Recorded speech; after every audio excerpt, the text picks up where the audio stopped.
And we're back. Those of you who live in Kirksville may know that our internet hasn't been super reliable recently, but we're going to try this again. So welcome to Wednesday morning. And if you are joining me later after this is recorded, we're grateful to be together in whatever ways we can be.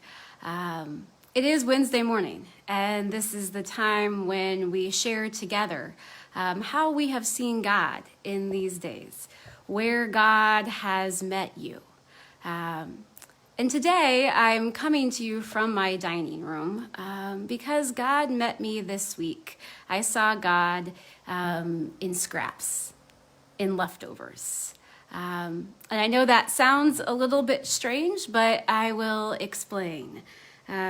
Some of you know, those of you who are local to Kirksville, know that part of our ministry at First UMC is our campus ministry, Momentum Ministry with Truman State University. And we have a Sunday night meal.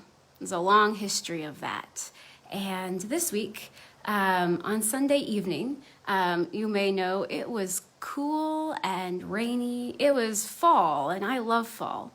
But this fall's a little bit different, like everything is. And in the past, our Sunday night meals, we have had church members and churches from the area cook feasts of meals.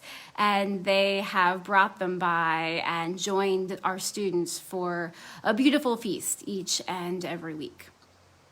This year, things are a little bit different, and in order to keep our students and our interns who live in our building as safe as possible, we're eating outside and we're catering meals. And that's been good, but those of you may recall Sunday evening, it was raining and it was chilly, and we thought, oh, we're not quite sure what to do with this.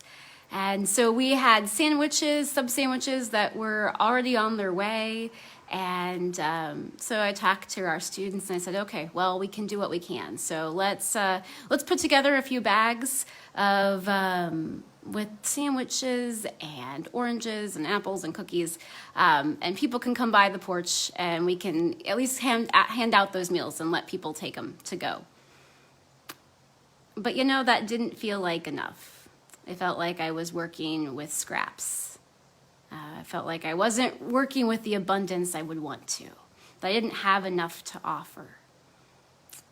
And you know, something beautiful happened.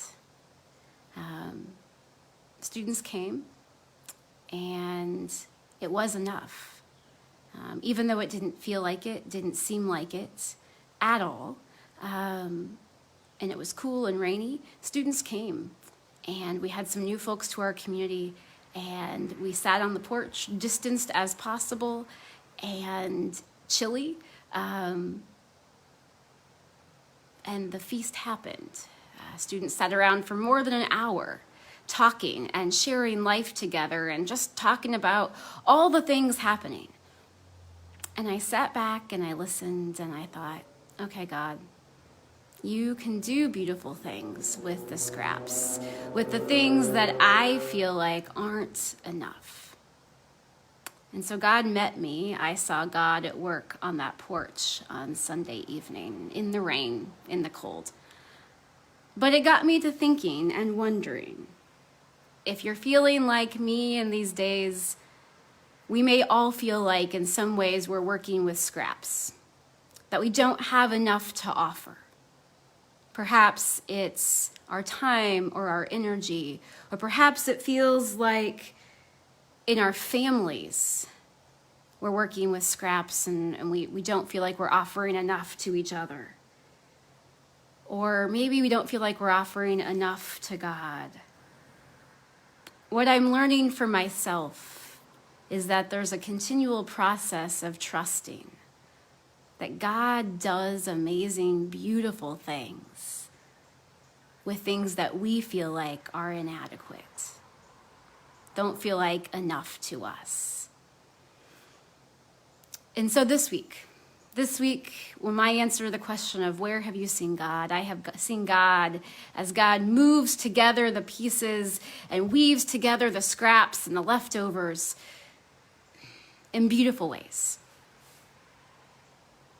And it got me to wondering, what are the ways that we as people of faith on our faith journey learn to trust that and learn to remember that even when it's hard? And so I thought about the things that we do that give us visible reminders of that.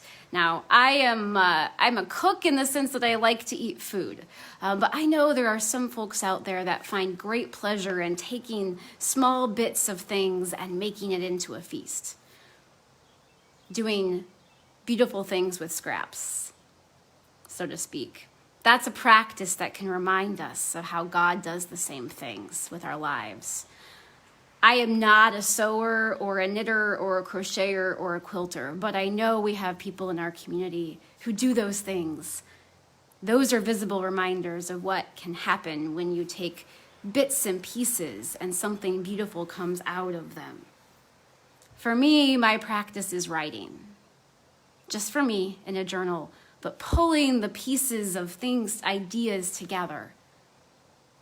I even do that when we plan worship, pulling different pieces and finding that trusting God in the process means that God pulls together something that's bigger and beautiful than I could ever imagine.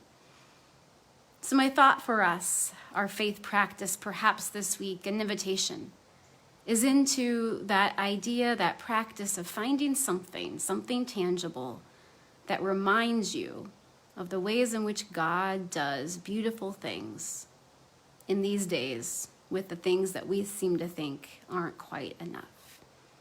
Because the good news is that God does over and over and over again. So my hope and prayer is that you'll be surprised by that this week, and you will share that surprise and that joy with somebody else. Go in that strength and that peace, my friends. Amen.